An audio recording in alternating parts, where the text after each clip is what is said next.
الحمد لله رب العالمين والصلاة والسلام على سيد الأنبياء والمرسلين. قال الله تعالى وتبارك في القرآن المجيد والفرقان الحميد. بسم الله الرحمن الرحيم. محمد رسول الله والذين معه أشداء على الكفار رحماء بينهم تراهم ركعا سجدا يبتغون فضلا من الله ورضوانا سيماهم في وجوههم من أثر السجود ذلك مثلهم في التوراة ومثلهم في الإنجيل. صدق الله مولانا العظيم وصدق رسوله النبي الكريم الرؤوف الرحيم. اللهم نور قلوبنا بالقرآن وزين أخلاقنا بالقرآن ونجنا من النار بالقرآن. قال الله تعالى وتبارك في شان حبيبه مخبرا وآمرا إن الله وملائكته يصلون على النبي يا أيها الذين آمنوا صلوا عليه وسلموا تسليما. الصلاة والسلام عليك يا رسول الله وعلى آلك وأصحابك يا محبوب رب العالمين. تمام حمد و ثنا، تعریف و توصیف اللہ جل مجدہ الکریم کی ذات بابرکات کے لیے جو خالق کائنات بھی ہے اور مالک شہنشاہات بھی. اللہ جل وعلا کی حمد و ثنا کے بعد حضور نبی اکرم شفیع امم رسول محتشم نبی مکرم صلی اللہ علیہ وسلم کے حضور ناز میں اپنی عقیدتوں، ارادتوں، محبتوں اور نیازمندیوں کا خراج پیش کرنے کے بعد واجب الاحترام معزز محترم محتشم سامعین، السلام علیکم ورحمۃ اللہ وبرکاتہ. قرآن مجید سے جو کلمات تلاوت کرنے کا شرف پایا ہے اس میں اللہ جل شانہ نے ارشاد فرمایا کہ محمد صلی اللہ علیہ وسلم اللہ کے رسول ہیں اور جو ان کے ساتھی ہیں وہ کفار پر بڑے سخت ہیں اور آپس میں بڑے نرم دل ہیں. اے مخاطب، تو ان کو دیکھے گا کہ وہ کبھی رکوع میں ہیں، کبھی سجدہ ریز ہیں، اللہ کی رضا اور اس کا فضل چاہتے ہوئے. اور یہ وہ لوگ ہیں کہ جن کے چہروں پر سجدے کے آثار، سجدے کا نور تمہیں دکھائی دے گا. یہ وہ بابرکت طبقہ ہے حضور علیہ السلام کے اصحاب کہ اللہ تعالیٰ ارشاد فرماتا ہے ان کی مثالیں تورات میں بھی موجود ہیں، انجیل میں بھی موجود ہیں. حضور نبی رحمت صلی اللہ علیہ وآلہ وسلم جب پیغام حق کا ابلاغ کیا تو حضور کے جاں نثار صحابہ نے اس پیغام کو دنیا کے کونے کونے تک پہنچایا. کائنات میں جس طرح کے اصحاب حضور کو نصیب ہوئے ہیں کسی نبی کو ایسے چاہنے والے نہیں ملے. حافظ شیرازی کہتا ہے اپنے محبوب کو کہ جس طرح کا میں تیرا عاشق ہوں اس طرح کا زمانے میں کوئی عاشق نہیں ہوگا. اور پھر آگے کہتا ہے اس لیے کہ تیرے جیسا کوئی محبوب بھی تو نہیں ہوگا.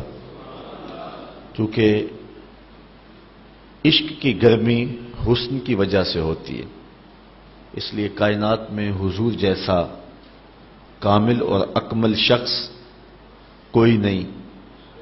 تو جس طرح کے دوست، اصحاب، فداکار، جاں نثار حضور علیہ السلام کو عطا کیے گئے ایسے کسی کو عطا بھی نہیں کیے گئے.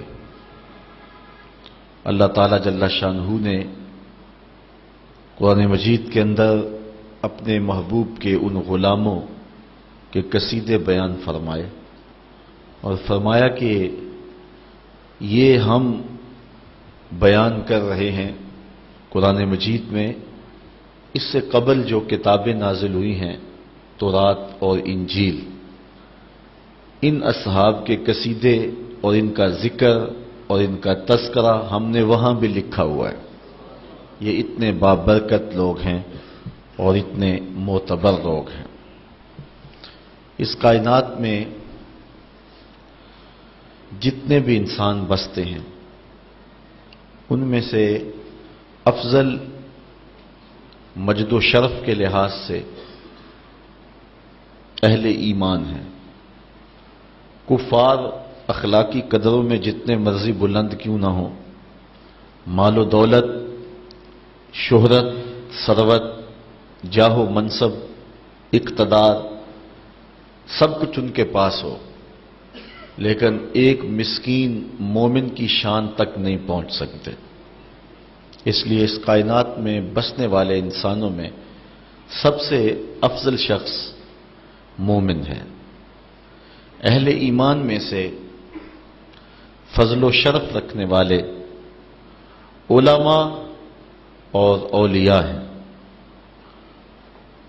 علماء و اولیاء میں سے اغیاث اور اقطاب فضل و شرف پاتے ہیں. اغیاث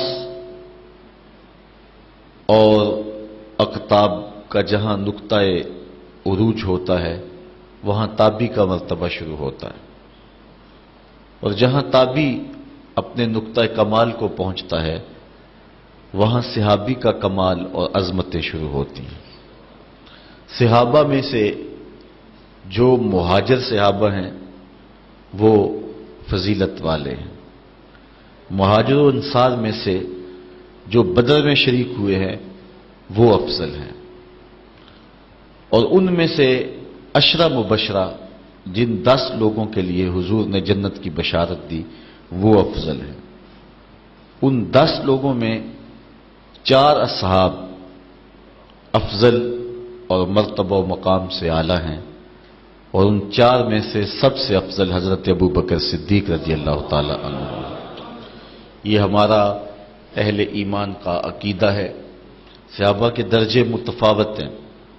جس طرح آسمان کے اوپر نظر دوڑائیں تو آپ کو ستارے نظر آتے ہیں، کوئی روشن، کوئی ٹمٹماتا ہوا، کوئی بڑا واضح.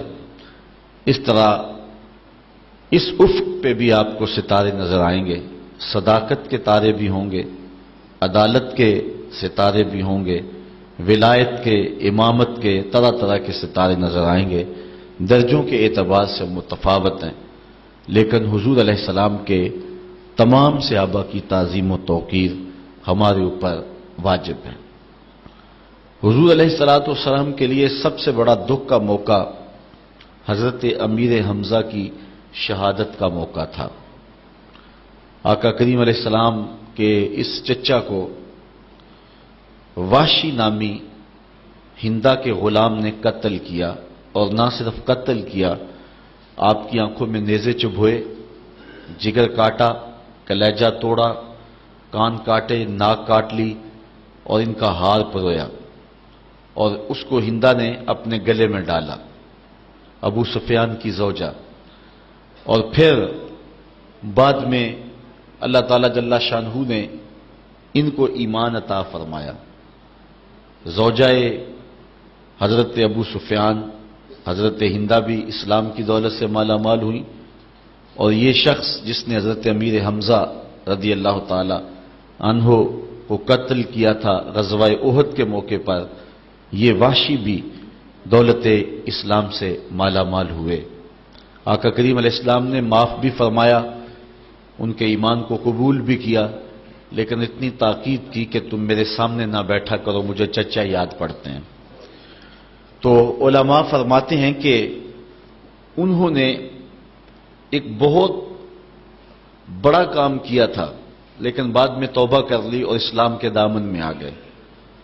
تو فرماتے ہیں کہ حضرت وحشی رضی اللہ تعالی عنہ کے قدموں سے جو خاک لگی ہے، دنیا والے اس خاک کی عظمت کو بھی نہیں چھو سکتے، اس لیے کہ انہوں نے حضور علیہ السلام کو دیکھا اور آقا پر ایمان لائے اور شرف صحابیت سے مالا مال ہوئے. یہ ایک ایسا شرف ہے کہ جس شرف کو کوئی دوسرا شخص جو غیر صحابی ہے نہیں پا سکتا. اس لیے جتنے بھی صحابہ ہیں تو ہم ان کے بارے میں کوئی ایسی بات نہیں کریں گے کہ جو ان کی شان میں سوء ادب رکھتی ہو۔ حضور علیہ السلام کا فرمان سنیے، اپنے اصحاب کے بارے میں حضور نے ارشاد فرمایا، حضرت ابو سعید خدری رضی اللہ تعالی عنہ اس حدیث کے راوی ہیں، قال النبی صلی اللہ علیہ وسلم لا تسبوا اصحابی فلو ان احدکم انفق مثل احد ذهبا ما بلغ مد احدهم ولا نصیفہ۔ حضور نے فرمایا، یہ بخاری مسلم دونوں میں روایت ہے کہ میرے اصحاب کو گالی نہ دینا، اگر تم میں سے کوئی شخص احد پہاڑ کی مقدار سونا خرچ کرے، حالانکہ احد پہاڑ جتنا سونا خرچ کرنا جو ہے وہ کسی کے بس کا روگ نہیں ہے، 15 کلومیٹر پر پھیلاؤ ہے احد پہاڑ کا، تو اتنا سونا کس کے پاس ہوگا؟ پوری دنیا کے پاس اتنا سونا نہیں ہے، لیکن اگر کسی کے پاس ہو اور وہ اس کو خرچ کر دے، کتنی بڑی بات ہے۔ تو حضور نے فرمایا اگر احد پہاڑ کے برابر کوئی سونا خیرات کر دے تو میرا صحابی ایک مد جو خیرات کرے، ایک مد جو ہے وہ چیز خیرات کر دے، تو مد ایک پیمانہ ہے، اس پیمانے کے مطابق اتنا خیرات کرے اور بعد میں آنے والا احد پہاڑ جتنا سونا خیرات کر دے، تو فرمایا کہ وہ میرے صحابی کے اجر کو نہیں پہنچ سکتا ہے، بلکہ اس کو جو ایک مد خیرات کرنے کا ثواب ملا ہے، اس کا جو اجر ملا ہے احد پہاڑ جتنے سونے کو خیرات کرنے والا اس صحابی کے آدھے اجر کو بھی نہیں چھو سکتا۔ نصیفہ ہو، جو آدھا اجر اس کو اس کا ملا ہے اس کو بھی وہ نہیں چھو سکتا۔ یہ صحابی کے عمل کا وزن ہے۔ اب صحابی کے عمل کا یہ وزن کیسے پیدا ہوا؟ اس لیے کہ اس کی نگاہ نے حضور کا جمال دیکھا ہے۔ یہی وجہ ہے نا، یہاں رک کر کے ایک بات کرنا چاہوں گا کہ جب صحابی کے عمل کا وزن اتنا ہے کہ احد پہاڑ جتنا سونا خیرات کر دیا جائے تو پھر بھی صحابی کے ایک مد جو خیرات کرنے کے آدھے اجر کو بھی بندہ نہیں پہنچ سکتا، تو پھر جس کے چہرہ نور کو دیکھ کر کے اجر کا اتنا وزن بڑھ جاتا ہے تو پھر امتی عمل کرتے کرتے نبی سے بڑھ کیسے سکتا ہے؟ تو یہ عقیدہ باطل ہوا کہ امتی عمل کرتے کرتے نبی کے برابر ہو جاتا ہے، بلکہ بڑھ بھی جاتا ہے۔ وہ ساری زندگی بھی ایک ٹانگ پہ کھڑا رہے، نبی کے پاؤں سے اڑنے والی دھول کی عظمت کو بھی نہیں چھو سکتا ہے۔ حضور کی شان ہی بڑا ہے۔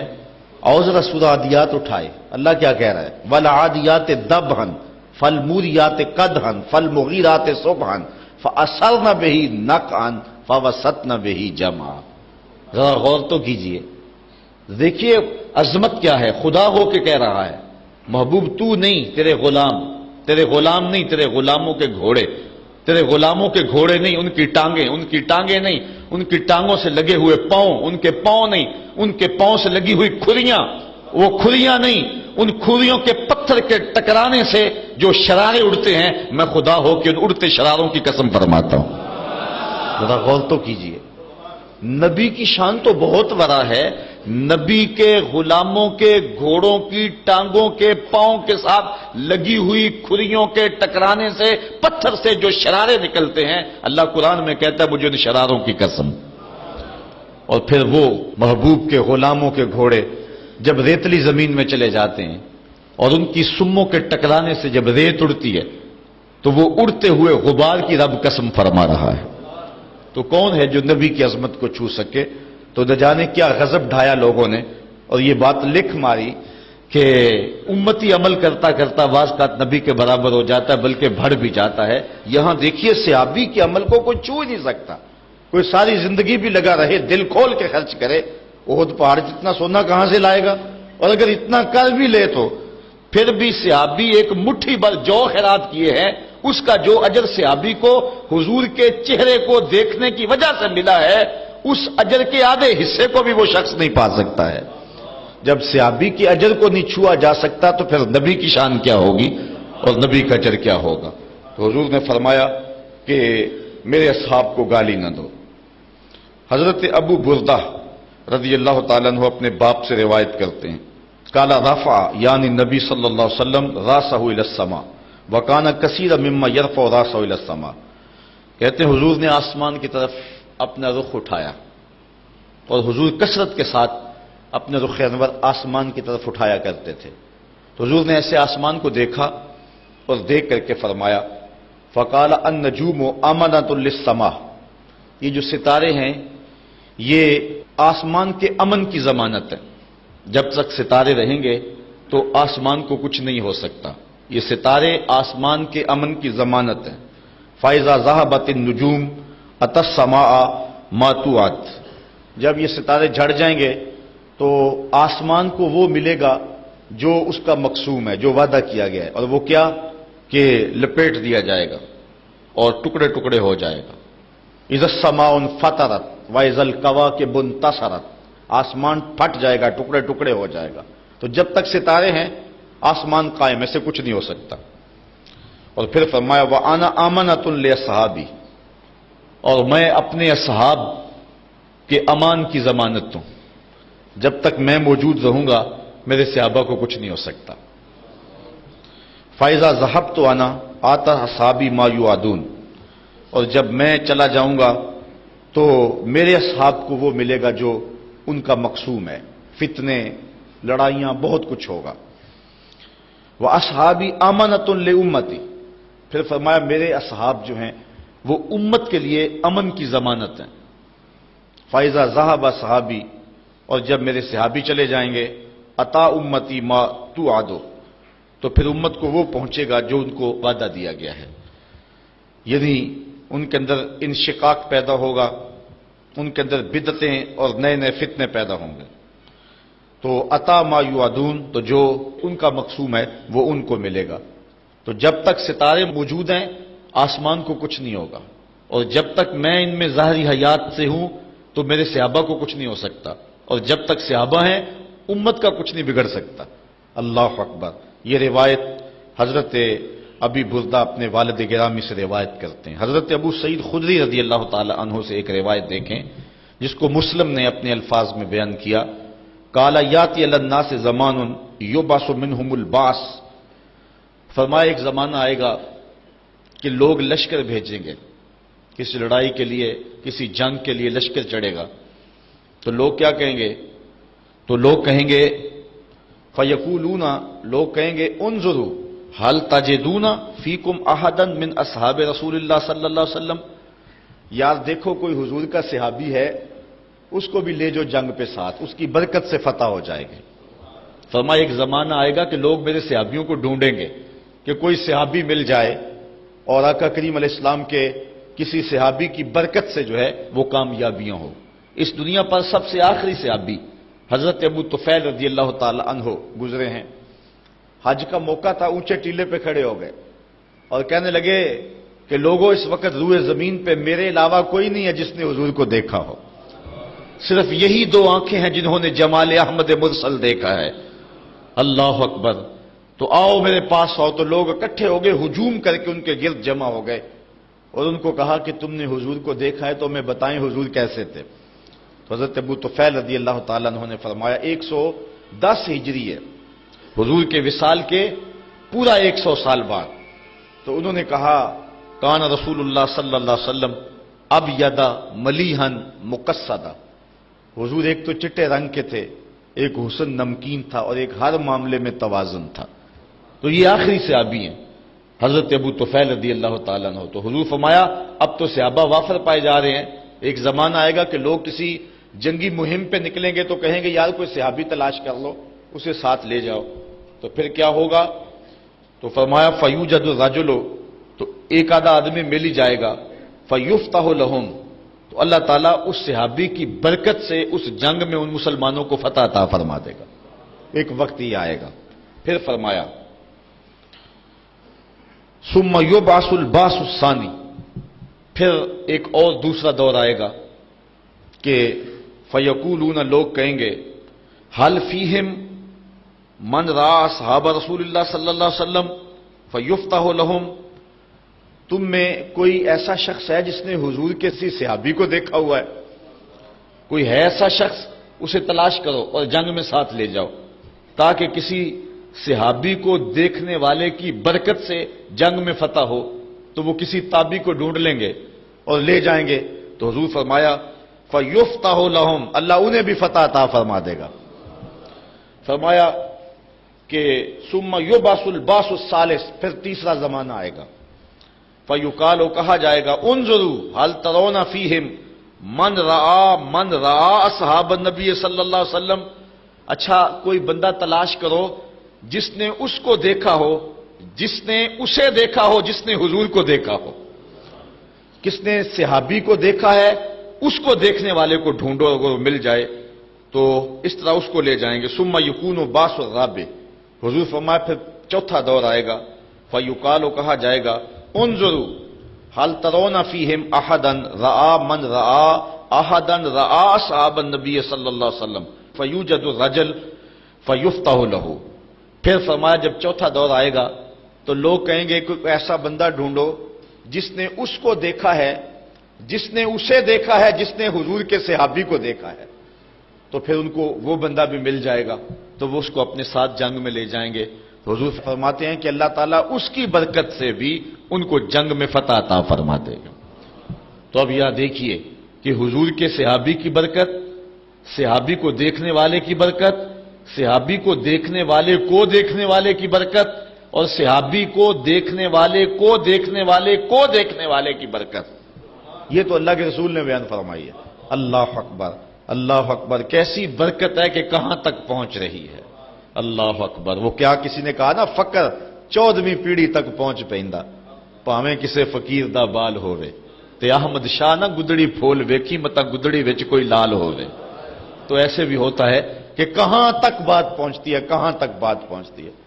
وہ آپ نے سنا ہے واقعہ بنی اسرائیل کے اس شخص کا، حضرت خضر علیہ السلام جس کی دیوار سیدھی کر رہے ہیں۔ اللہ اکبر، حضرت موسیٰ کو اعتراض ہوا، بچے کو قتل کیوں کیا، کشتی کیوں توڑی، یہ ہمیں کھانا بھی نہیں دیتے، ہم ان کی دیواریں سیدھی کر رہے ہیں۔ تو حضرت خضر علیہ السلام نے کہا تیری میری جدائی ہوگی، لیکن تمہیں بتاؤں کہ میں نے یہ کام کیوں کیے ہیں۔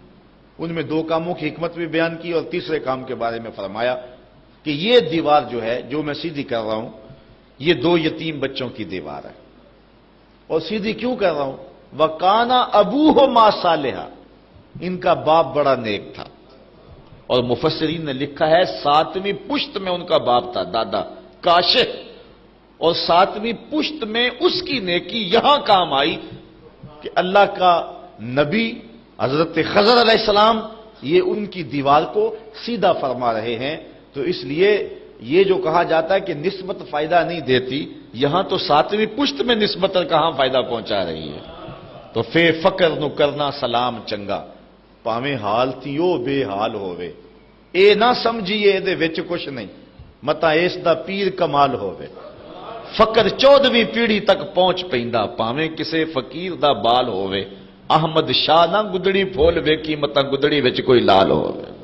اللہ اکبر، تو کہا یہ 4 زمانے نصیب ہوں گے، جس نے مجھے دیکھا، مجھے دیکھنے والے کو دیکھا، مجھے دیکھنے والے کو دیکھنے والے کو دیکھا، اور پھر جس نے اس کو دیکھا۔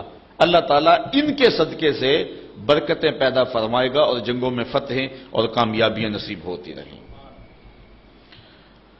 حضرت جابر رضی اللہ تعالی عنہ حضور سے روایت کرتے ہیں کہ آقا کریم نے فرمایا لا تمس النار مسلما رآنی اور رآ من رآنی، اس شخص کو جہنم کی آگ نہیں چھو سکتی جس نے مجھے دیکھا۔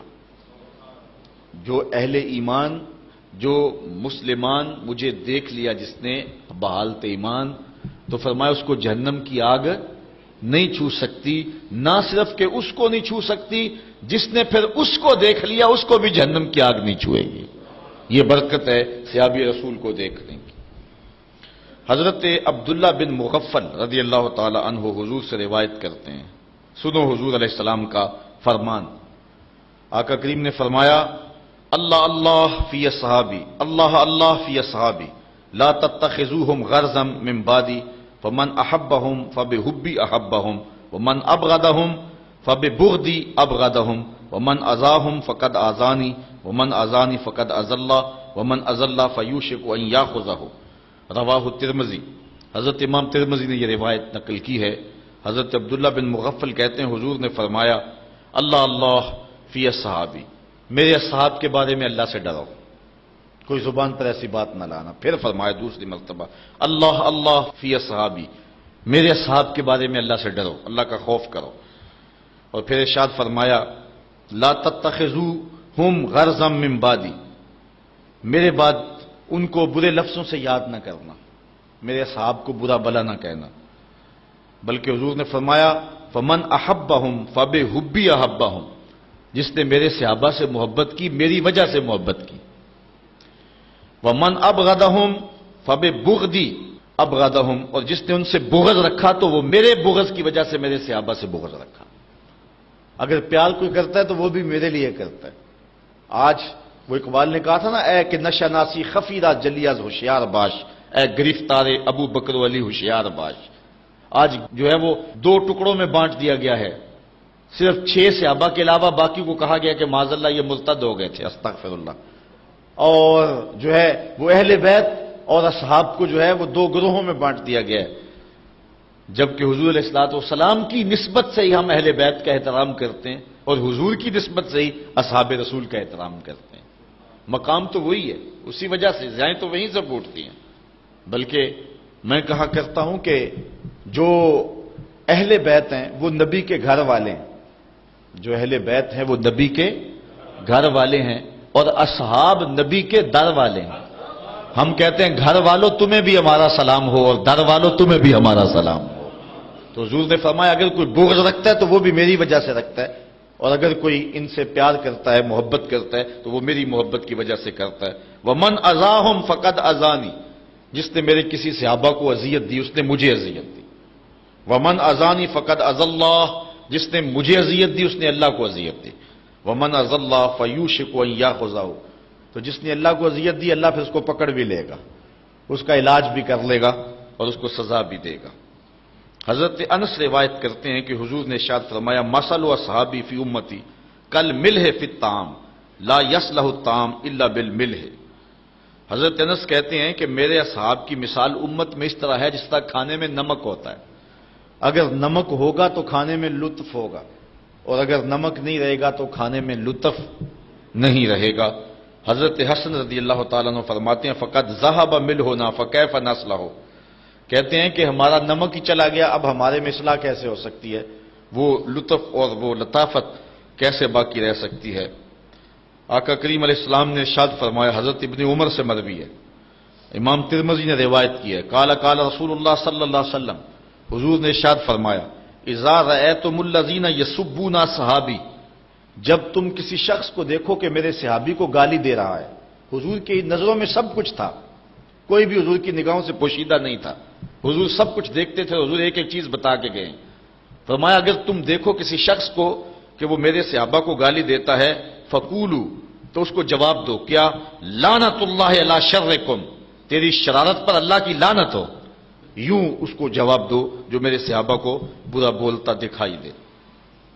اللہ اکبر۔ اب یہ تو صحابہ کا مطلق تذکرہ تھا، آج میں حضور کے چند اصحاب کا مختصر تذکرہ آپ کے سامنے رکھ کے بات کو آگے بڑھاؤں گا۔ سب سے افضل صحابی جس کو شرف ملا اور عظمت سب سے فضیلت والی نصیب ہوئی وہ حضرت ابوبکر صدیق کی ذات ہے۔ کہتے ہیں حضور کا سایہ نہیں تھا لیکن یہ سائے کی طرح حضور کے ساتھ ہی رہے، ساری زندگی حضور کے ساتھ گزاری۔ امن الناس بر مولائے ماں، اقبال کا لہجہ دیکھیے، امن الناس بر مولائے ماں، کلیم اول سینائے ماں، ہستی او کشت ملت راچوں ابر، ثانی اسنین و غار و بدر و قبر۔ ساری زندگی حضور کے ساتھ گزاری، بدر کے بھی ساتھی ہیں، قبر کے بھی ساتھی ہیں، غار کے بھی ساتھی ہیں، اور حد ہو گئی مزار کے بھی ساتھی ہیں۔ جے شک ہووی تے چل مدینے، آ ویخ لے جوڑ مزاراں دا، بن یار نبی دیاں یاراں دا۔ حضور علیہ السلام نے ارشاد فرمایا، حضرت ابو سعید خدری سے روایت ہے، ان النبی صلی اللہ علیہ وسلم قال ان من امن الناس علی فی صحبتہ و مالہ ابو بکر، فرمایا اپنی صحبت اور اپنے مال سے جس نے سب سے زیادہ میرے اوپر احسان مندی کی ہے اس شخص کا نام ابو بکر ہے۔ بلکہ حضور نے فرمایا کہ جس شخص نے بھی میرے اوپر کوئی احسان کیا ہے میں اس کے احسان کا بدلہ اس کو دے چکا ہوں، لیکن ایک ابو بکر ہے جس کے احسانات کا بدلہ کل قیامت کے دن اللہ ہی عطا فرمائے گا۔ یہ صرف حضرت ابو بکر صدیق کی ذات ہے، اور حضور نے خود ان کی عظمت کو اس انداز سے بیان کیا۔ حضرت جبیر بن مطعم رضی اللہ تعالیٰ عنہ روایت کرتے ہیں، قال اتت النبی صلی اللہ علیہ وسلم امرأة فکلمتہ فی شیء فامرها ان ترجع الیہ۔ ایک خاتون حضور کی خدمت میں آئی، اس نے حضور سے کسی معاملے میں بات کی تو آقا کریم نے فرمایا چلی جا پھر واپس آ جانا۔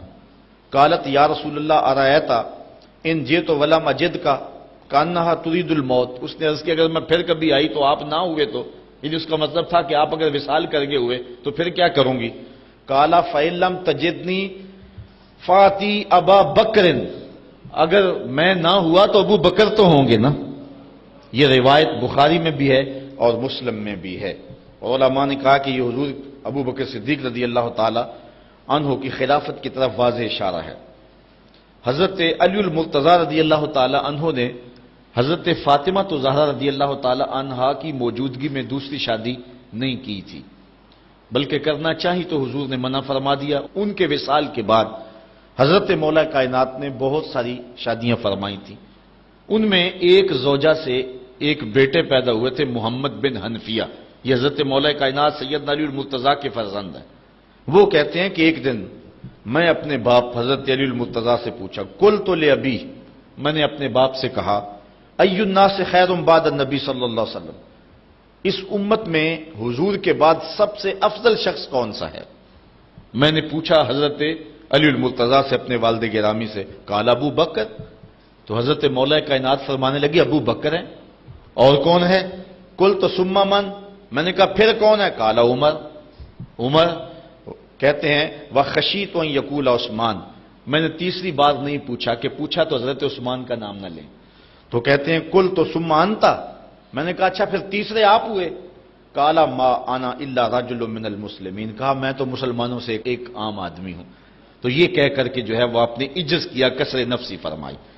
تو حضرت مولا کائنات سیدنا علی المرتضی رضی اللہ تعالی عنہ حضرت ابوبکر صدیق رضی اللہ تعالی عنہ کو سب سے افضل اور سب سے اعلیٰ مانتے تھے، اور انہوں نے اپنے بیٹے کو یہ بات فرمائی۔ اور حضرت عمر کہتے ہیں قال ابو بکر سیدنا و خیرنا و احبنا الی رسول اللہ صلی اللہ علیہ وسلم، کہتے ہیں کہ ابو بکر کی کیا پوچھتے ہو، وہ ہم میں سے ہمارے سردار بھی تھے، ہم میں سے افضل بھی تھے، اور حضور سب سے زیادہ جس شخص سے پیار کرتے تھے اس شخص کا نام بھی ابو بکر ہی تھا، سب سے زیادہ حضور ان سے ہی پیار کیا کرتے تھے۔ حضرت عائشہ رضی اللہ تعالیٰ عنہ فرماتی ہیں کہ جب حضور علیہ السلام کا آخری وقت آیا تو آقا کریم علیہ السلام نے فرمایا کہ ابو بکر کو حکم دو کہ لوگوں کو نماز پڑھائیں۔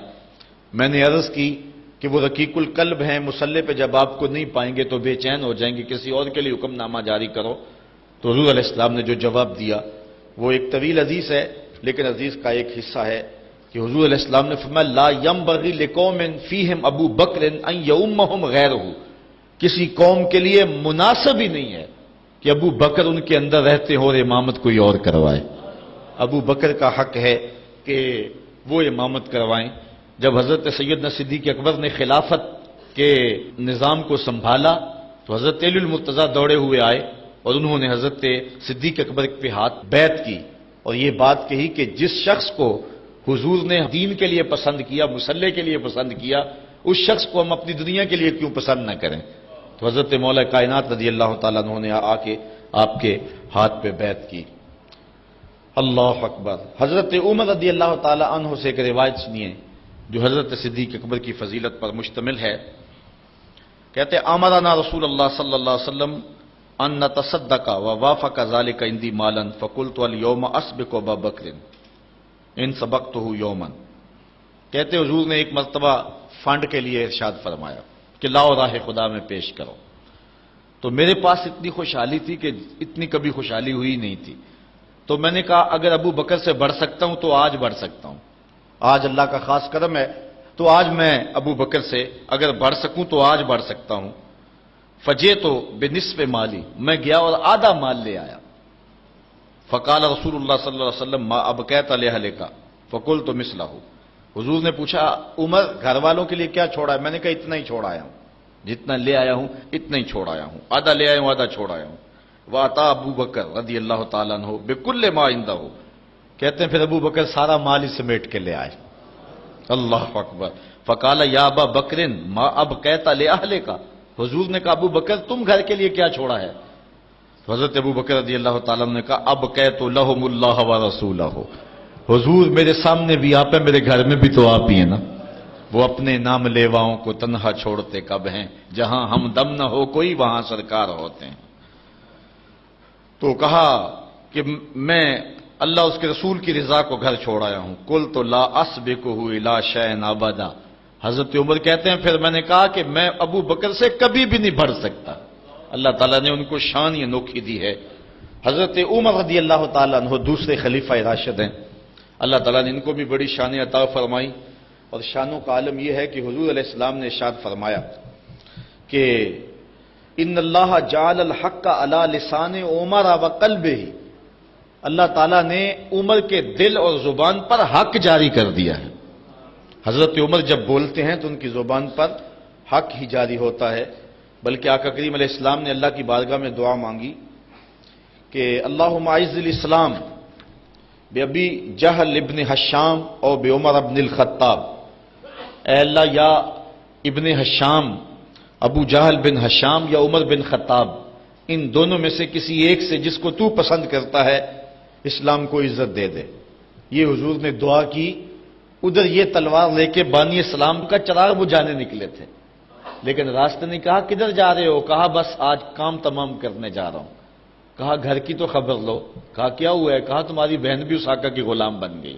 وہ واقعہ پھر آپ نے سنا ہے کہ وہ جب گئے تو قرآن مجید کی تلاوت ہو رہی تھی، عمر کا پھر دل ہی بدل نہیں گیا۔ اللہ اکبر۔ اقبال کہتے ہیں تو نہ دانی کے سوزے کراتے تو دیگر گوں کر تقدیر عمر را، میری بہن تو نہیں جانتی، تو چھوڑ گیا قرآن کی تلاوت۔ قرآن تو ایسا ہے اگر بہن ہو کے قرآن پڑھے تو عمر کی تقدیر بدلتی ہے، اور ماں ہو کے قرآن پڑھے تو نیزے کی نوک پہ بیٹا قرآن سناتا ہے۔ تو نہ دانی کے سوزے کراتے تو دیگر گوں کر تقدیر عمر را، تو تقدیر بدلی، پھر حضور کی خدمت میں حاضر ہو گئے۔ حضرت عقبہ بن عامر رضی اللہ تعالی عنہ روایت کرتے ہیں کہ حضور علیہ السلام نے ارشاد فرمایا لو کان بعدی نبیا لکان عمر، اگر میرے بعد کوئی نبی ہوتا تو عمر ہوتا۔ اللہ تعالیٰ نے یہ شان حضرت عمر رضی اللہ تعالی عنہ کو عطا فرمائی ہے۔ حضرت ابن عمر روایت کرتے ہیں خرج ذات یوم ودخل المسجد وابو بکر وعمر احدهما عن یمینہ والآخر عن شمالہ وهو آخذ بیدیہما، ایک دن حضور مسجد میں تھے، حضرت عمر بھی گئے، حضرت صدیق اکبر بھی گئے۔ کہتے ہیں کہ حضور علیہ السلام نے دایاں ہاتھ حضرت ابو بکر اور بایاں حضرت عمر کا پکڑا ہوا تھا، اور اس طرح حضور جو ہے وہ چلتے جا رہے تھے۔ حضرت ابو بکر صدیق دائیں سمت تھے، حضرت عمر رضی اللہ تعالیٰ عنہ بائیں سمت تھے، اور ایسے حضور مسجد نبی میں تشریف لا رہے ہیں۔ وَهُوَ آخِذٌ بِيَدِهِمَا فَقَالَ هَكَذَا نُبْعَثُ يَوْمَ الْقِيَامَةِ، حضور نے فرمایا قیامت کے دن ہم یوں ہی قبروں سے اٹھائے جائیں گے، میرے دائیں ہاتھ میں ابو بکر کا ہاتھ ہوگا اور بائیں ہاتھ میں عمر کا ہاتھ ہوگا۔ اللہ اکبر۔ یہ شان ہے ان غلاموں کی۔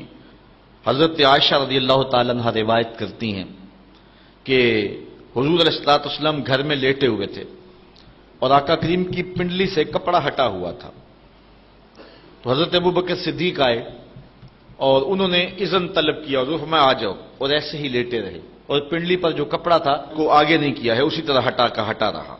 وہ آئے، بیٹھ گئے اور باتیں کرنے لگے۔ ثم استاذن عمر، پھر حضرت عمر آ گئے رضی اللہ تعالیٰ عنہ، تو وہ بھی آ کے بیٹھ گئے، حضور نے اجازت دے دی۔ حضور علیہ السلام نے کوئی اپنے کپڑے کو جنبش نہیں دی اور پنڈلی کو ڈھانپا نہیں ہے، چونکہ سترے عورت جو ہے وہ گھٹنے سے شروع ہوتا ہے۔ پنڈلی عموماً گھر میں بندہ برہنہ بھی رکھ سکتا ہے، کوئی حرج نہیں ہے۔ تو حضور علیہ السلام کی پنڈلی سے کپڑا ہٹا ہوا تھا، دونوں آ کے بیٹھ کے باتیں کرتے رہے۔ پھر تھوڑی دیر ہوئی تو کہتے ہیں حضرت عثمان آئے رضی اللہ تعالی عنہ، تو جب حضرت عثمان رضی اللہ تعالیٰ عنہ آئے وَصَبَّ ثِيَابَهُ، حضور نے جلدی جلدی اپنی پنڈلی پر کپڑا کر لیا، وہ بیٹھ کے باتیں کرنے لگے، گفتگو ختم ہوئی، سارے چلے گئے۔ میں نے عرض کی حضور حضرت ابو بکر آئے، آپ ایسے ہی جلوہ فراز رہے، پنڈلی پر کوئی کپڑا نہیں کیا۔ حضرت عمر آئے، آپ ایسے گفتگو کرتے رہے، پنڈلی پہ کپڑا نہیں کیا، لیکن عثمان آئے تو آپ نے جلدی سے پنڈلی پر کپڑا اوڑھ لیا۔ فرمایا عائشہ میں اس سے حیا کیوں نہ کروں جس سے فرشتے بھی حیا کرتے ہیں۔ اللہ اکبر۔ حضرت مرہ بن کعب رضی اللہ تعالی عنہ حضرت عثمان غنی رضی اللہ تعالی عنہ کی بات کرتے ہیں، چونکہ حضرت عثمان غنی رضی اللہ تعالی عنہ انتہائی کٹھن زندگی گزاری ہے، خلافت کا زمانہ، اور بعد میں انہیں ظلماً شہید کیا گیا۔ تو کہتے ہیں کہ حضور علیہ الصلوۃ والسلام سے میں نے سنا کہ حضور فتنوں کا ذکر کر رہے تھے۔ فمر رجل مکنع فی ثوب، ایک آدمی گزرا جس نے اپنے اوپر کپڑا اوڑا ہوا تھا۔ فقال ھذا یومئذ علی الہدی، حضور نے کہا اس دن جب فتنے آئیں گے یہ بندہ ہدایت پہ ہوگا، یہ بندہ حق پہ ہوگا، یہ بندہ سچائی پہ ہوگا۔ وہ جو جس شخص نے کپڑا اوڑا ہوا تھا نا، اس شخص کے بارے میں حضور نے فرمایا۔ بات چل رہی تھی فتنوں کی، اچانک جو ہے وہ یہ کپڑا اوڑے ہوئے کوئی شخص گزرا تو حضور نے فرمایا یہ اس دن حق پہ ہوگا۔ کہتے ہیں مجھے تجسس ہوا اور میں جو ہے وہ شخص کی طرف بڑھا۔ فقمت الیہ، میں اٹھا اور میں کہا دیکھوں تو صحیح یہ بندہ کون ہے۔ فاذا ہوا عثمان بن عفان رضی اللہ تعالی عنہ، تو یہ حضرت عثمان رضی اللہ تعالی عنہ تھے۔ تو کہتے ہیں کہ گو یقین تو تھا لیکن پھر بھی میں نے قال فاقبلت علیہ بوجہہ، تو میں نے ان کا چہرہ جو ہے وہ حضور کی طرف کیا۔ کپڑا اوڑے جا رہے تھے تو میں نے جو ہے وہ کپڑا سائڈ پہ کر کے چہرہ حضور کی طرف کیا۔ فقلت ھذا، میں نے کہا حضور یہ؟ کالا، نام کہا ہاں یہی، کہ جب فتنوں کی آگ جلے گی تو یہ شخص حق پہ ہوگا۔ اللہ اکبر، یہ حضور نے گارنٹی دی ہے۔ ابن عمر رضی اللہ تعالیٰ عنہ روایت کرتے ہیں کہ حضور علیہ السلام نے فتنوں کا ذکر کیا۔ فقال یقتل ھذا فیھا مظلوما لعثمان، حضور نے فرمایا کہ جب فتنے بپا ہوں گے تو حضرت عثمان ظلماً قتل کر دیے جائیں گے۔ اور پھر ایسا ہی ہوا کہ جب بلوہ ہوا تو حضرت عثمان شہید کر دیے گئے، اور اس وقت وہ قرآن مجید کی تلاوت کر رہے تھے۔ حضرت امام حسین پر 3 دن پانی بند ہوا، حضرت عثمان غنی پر 40 دن پانی بند رہا، 40 دن پانی ان کے اوپر بند رہا، اور اپنے اہل خانہ کے سامنے شہید کر دیے گئے۔ اور جس وقت حضرت عثمان غنی رضی اللہ تعالیٰ عنہ شہید کیے گئے اس وقت قرآن کھول کے پڑھ رہے تھے، اور آپ کا خون اس آیت پہ گرا، فَسَيَكْفِيكَهُمُ اللَّهُ، قرآن مجید کی پہلے پارے کے جو آخر میں آیت ہے، ان لفظوں پر آپ کا خون بہا اور گرا، اور اس طرح حضرت عثمان غنی رضی اللہ تعالی عنہ جو ہیں وہ شہید کر دیے گئے ظلماً۔ حضرت ابو موسیٰ اشعری سے ایک روایت لیں، قال كنت مع النبی صلی اللہ علیہ وسلم فی حائط من حیطان المدینہ، کہتے ہیں ایک دن مدینے کے کسی باغ میں حضور کے ساتھ تھا میں، حضرت ابو موسیٰ اشعری کہتے ہیں، فجاء رجل فاستفتح، کوئی شخص آیا اور اس نے دروازے کو دستک دی۔ اللہ آپ سب کو مدینے لے جائے اور بہت جلد لے جائے، اور وہاں جا کے آپ دیکھیں گے کہ آج بھی مدینے کے جو باغ ہیں ان کو پھاٹک لگے ہوئے ہیں، دروازے لگے ہوئے ہیں۔ یہ ہمارے باغ، ان کے ارد گرد دروازے نہیں ہوتے، ہاں کوئی بار لگا لے وہ بھی درختوں کی یا گارڈین کی یا کسی چیز کی تو وہ ایک الگ امر ہے، اور وہ بھی اب رواج پڑا ہے، لیکن عرب میں شروع سے جو باغات ہیں ان کے گرد 4 دیواری ہوتی تھی اور اس پر دروازہ لگا ہوا ہوتا تھا۔ تو حضور علیہ السلام موجود تھے، وہاں تشریف فرما تھے، میں بھی حضور کے پاس تھا کہ کوئی حضور کی خوشبو سونگھ کے آ گیا، تو اس نے دروازے کو دستک دی، تو آقا کریم علیہ السلام نے فرمایا، فقال النبی صلی اللہ علیہ وسلم افتح لہ وبشرہ بالجنہ، حضور نے فرمایا ابو موسیٰ جا کے دروازہ کھول دے اور جو بھی ہو اس کو میری طرف سے جنت کی بشارت دے دے، تو رسول اللہ کو ملنے آیا ہے، جا تو جنتی ہے۔ کہتے ہیں میں گیا، دروازہ کھولا، ففتحت لہ، میں نے دروازہ کھولا تو کیا منظر دیکھا، فائزہ ابو بکر رضی اللہ تعالیٰ عنہ، تو یہ حضرت ابو بکر تھے رضی اللہ تعالیٰ، فبشرتہ، میں نے کہا تمہیں مبارک ہو جنت کی، حضور دی ہے۔ کالا، تو انہوں نے کہا کہ فحمد اللہ، انہوں نے کہا اللہ کا شکر ہے، اللہ کا کرم ہے کہ حضور نے یہ مجھے دولت عطا کر دی۔ ثم جاء رجل فاستفتح، کہتے تھوڑی دیر گزری تو پھر دروازے کو دستک ہونے لگی، فقال النبی صلی اللہ علیہ وسلم افتح لہ وبشرہ بالجنہ، حضور نے فرمایا دروازہ کھول دے، جو بھی ہو اسے جنت کی بشارت دیتے۔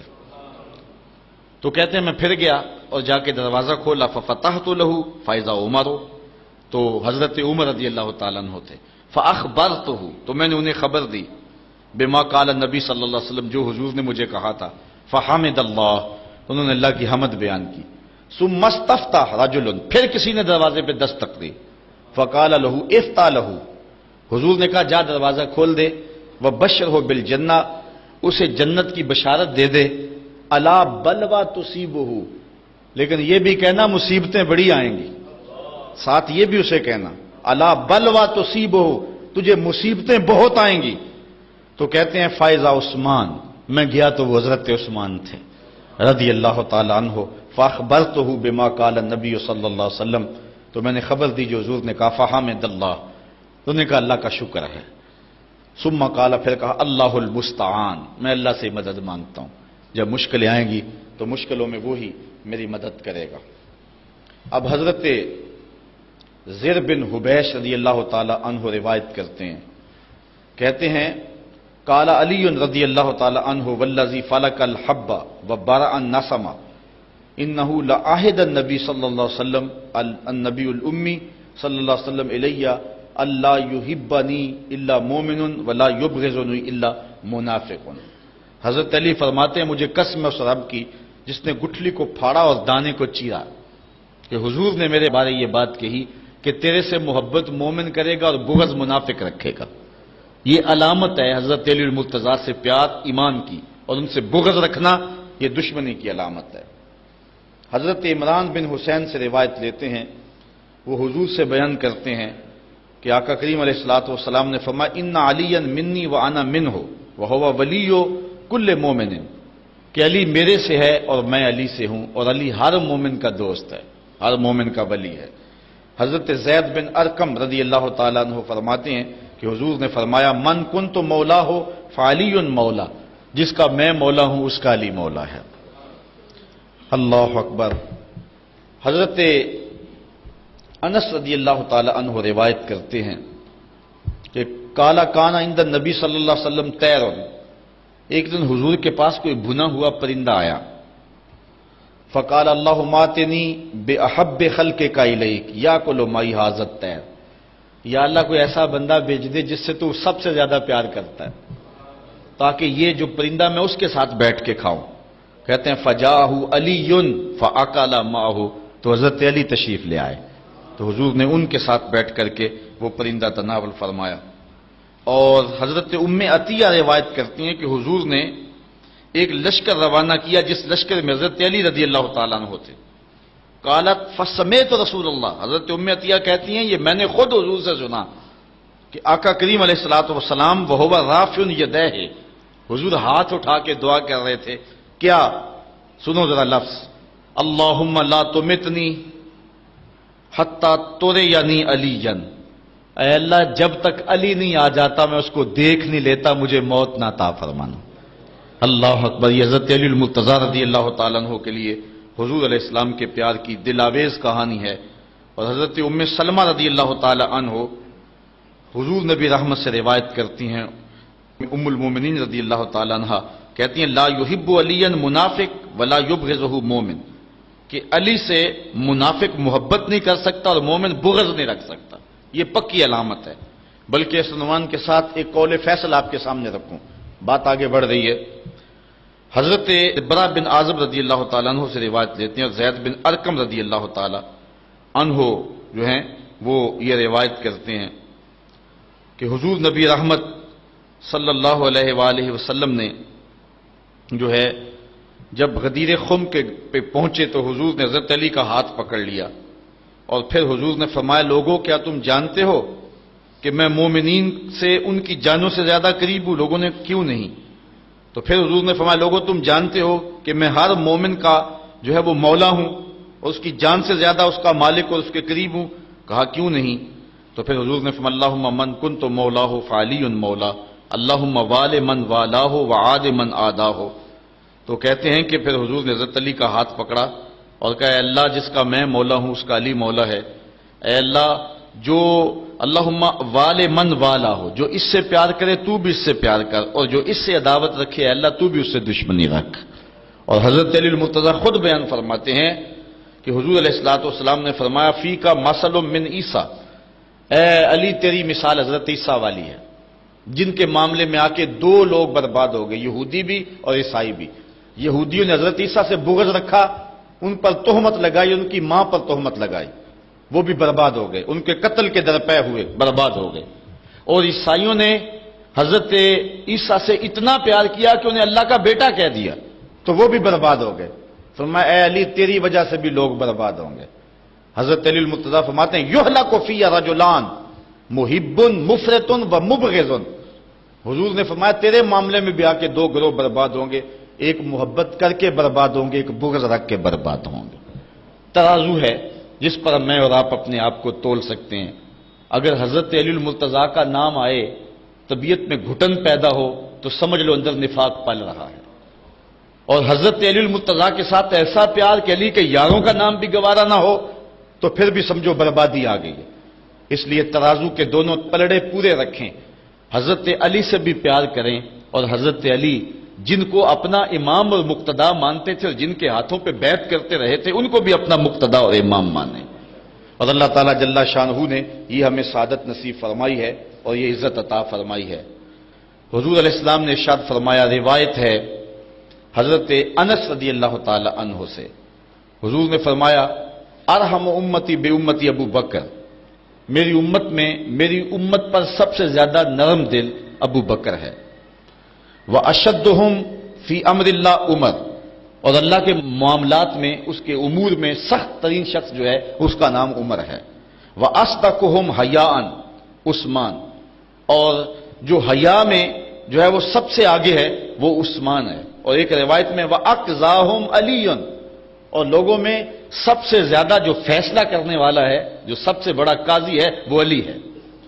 اور پھر حضور نے فرمایا وَأَفْرَدُهُمْ زید بن ثابت رضی اللہ تعالی عنہ، اور علم فرائض کا سب سے زیادہ جاننے والا زید بن ثابت ہے۔ وَأَقْرَأُهُمْ اُبَيْ بن کعب، اور سب سے بڑا قاری میری امت میں ابی بن کعب ہے۔ وَعَالَمُهُمْ بِالْحَلَالِ وَالْحَرَامِ معاذ بن جبل، اور حلال و حرام کو سب سے زیادہ جاننے والا معاذ بن جبل ہے۔ وَلِكُلِّ أُمَّةٍ أَمِينٌ، اور ہر امت کا کوئی امین ہے۔ وَأَمِينُ هَذِهِ الْأُمَّةِ ابو عبیدہ بن الجراح، اور اس امت کا امین ابو عبیدہ بن جراح ہے رضی اللہ تعالی عنہ۔ حضور علیہ السلام کے سارے صحابی مختلف پھول ہیں۔ آج لوگوں کے اندر جو ہے وہ ایک عجیب صورتحال بن گئی ہے۔ حضرت صاحبزادہ صاحب رحمۃ اللہ تعالی علیہ سے کسی نے پوچھا حضرت ایک مسئلہ تو بتائیں کہ حضرت عائشہ افضل ہیں یا حضرت فاطمہ افضل ہیں؟ پوچھنے والے کی نیت تو کچھ اور تھی کہ صاحبزادہ صاحب کو پھنسائیں گے۔ تو جن لوگوں کو اللہ نے بصیرت دی ہوئی ہوتی ہے، بات کرنے کا ڈھنگ بھی دیا ہوتا ہے۔ اللہ اکبر۔ تو حضرت سیدہ فاطمہ افضل ہیں اور یا حضرت سیدہ عائشہ افضل ہیں؟ تو آپ فرمانے لگے، اس کی نیت سے تو آگاہ ہو گئے، فرمانے لگے بیلیا اگر دیکھیں بیٹی ہونے کی حیثیت سے تو فاطمہ بیٹی ہے نبی کی اور عائشہ بیٹی ابو بکر کی۔ ابو بکر کی بیٹی نبی کی بیٹی سے افضل تو نہیں ہو سکتی۔ اور اگر دیکھیں بیوی ہونے کی حیثیت سے تو عائشہ بیوی ہے نبی کی اور فاطمہ بیوی ہے علی کی۔ علی کی بیوی نبی کی بیوی سے افضل تو نہیں ہو سکتی ہے۔ اور اس کا منہ بند ہو گیا۔ تو اس طرح سے آپ نے جو ہے وہ گفتگو فرمائی۔ تو کسی کو کوئی، حضور نے یہ سارے صحابہ کی شان بیان فرمائی، کوئی شان کا مالک تھا، کوئی شان کا مالک ہے۔ کسی کو ہیبت الامہ کہا، کسی کو امین حاضر الامہ کہا، کسی کو کہا کہ میرے ماں باپ اس پہ قربان ہو، حضرت سعد کے لیے کہا علم یا سعد فدا کا امی واپی۔ سارا زمانہ حضور کو کہتا ہے کہ حضور میرے ماں باپ آپ پہ قربان، لیکن حضرت سعد کے کمان کے چلے میں تیر چڑھایا، کہا علم یا سعد فدا کا امی واپی، سعد تیر پھینکو تیرے اوپر محمد کے ماں باپ قربان ہو۔ وہ بھی اعزاز دیا نا، وہ بھی عزت دی۔ تو کوئی حضور کا رازدان ہے، کوئی حضور کا خادم ہے، کوئی صاحب النال ہے، حضور اسلام کے نالین اٹھاتا ہے۔ بلال کا مرتبہ رضی اللہ تعالیٰ عنہ کا اپنا ہے۔ شاہ کی نماز کھڑی ہوئی، حضور نے نماز شاہ پڑھائی۔ نماز شاہ پڑھا کر کے حضور جلدی جلدی اپنے جو ہے وہ کاشان انور کی طرف چل پڑے۔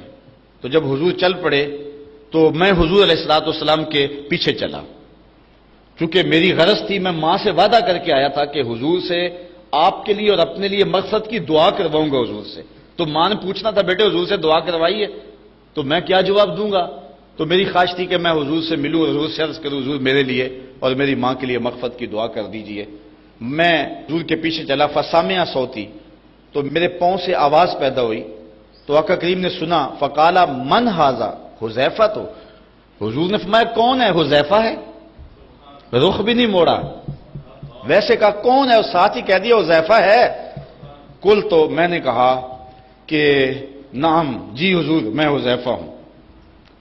اب اگلی بات میں نے کرنی تھی کہ میں کس لیے آیا ہوں، لیکن حضور نے فرمایا ما حاجتوں کا غفر اللہ لک ولی امک، اللہ تجھے بخشے تیری ماں کو بخشے، کیا کام ہے؟ حذیفہ کیا لینے آئے ہو؟ اللہ تجھے بھی بخش دے تیری ماں کو بھی بخش دے۔ اچھا جب انسان نے کوئی سوال ترتیب دیا ہوا ہو تو ایسے ہو جائے تو پھر تو عجیب صورتحال ہو جاتی ہے، تو کہتے ہیں میں چپ کے کہوں آگے کیا؟ حضور نے کہا کہ اللہ تجھے بخشے، غفر اللہ لک ولی امک، ما حاجتوں کا، تجھے کیا غرض ہے، کس لیے آئے ہو، اللہ تجھے بھی بخش دے تیری ماں کو بھی بخش دے۔